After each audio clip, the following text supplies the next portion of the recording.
Hello students, இப்போ 10th standard maths exercise 1.2ல sum number 3 value எப்படி எழுதுறன்னு பார்க்கலாம். A relation R is given by the set x, y, y equal to x plus 3, x belong to 0, 1, 2, 3 and 4, 5. Determine its domain and range. இப்போ x, y கொடுக்கும்போது x அப்படின்றது domain வேல்யூவாக இருக்கும், yன்றது range. So x belong to இந்த value கொடுத்துருக்கிறனால இதெல்லாம் டொமைனில் எடுத்துக்கலாம். And range y அப்படின்னு சொல்லும்போது x plus 3. இந்த வேல்யூஸை இங்கே டைரெக்டாக காப்பி பண்ணால் ரேஞ்ச் வேல்யூ என்னன்னு சொல்லி கிடச்சிடும். இங்கே கொஸ்டினை காப்பி பண்ணியிருக்கோம். x belong to 0, 1, 2, 3, 4, 5, y equal to x plus 3. First x பிளேஸில் 0 காப்பி பண்ணுறேன்.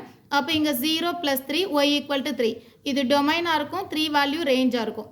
So next one y equal to இங்க x equal to next one 1 copy பண்ணும்போது இங்க 1 plus 3 1 plus 3 ன்னு சொல்லும்போது answer 4 இது range value.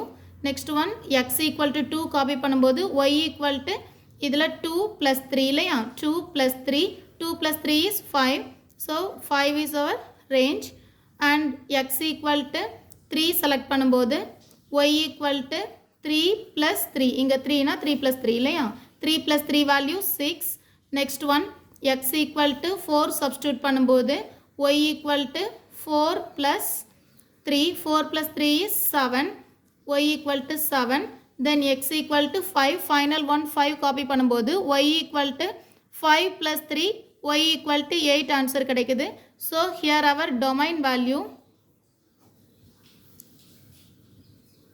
0, 1, 2, 3, 4 and 5 and our range இங்க ஃபைனலா 5 ஃப்ரேம் பண்ண ஆன்சர்ஸ் 3 இந்த 4 இந்த 5 6 7 8 இதை டைரெக்டாகவும் எழுதிக்கலாம் இந்த மாதிரி இதை சால்வ் பண்ணி எழுதணும்னு அவசியம் இல்லை இதை பார்த்தாலே நமக்கு தெரியும் 0 காப்பி பண்ணும்போது 0 plus 3 answer 3 so fine next எல்லாமே 1 இன்க்ரீஸ் ஆகிறதுனால டைரெக்டாக ரேஞ்ச் ஈக்குவல் டு 3 4 5 6 7 1 இன்க்ரீஸ் பண்ணி கூட எழுதிக்கலாம் domain value given X value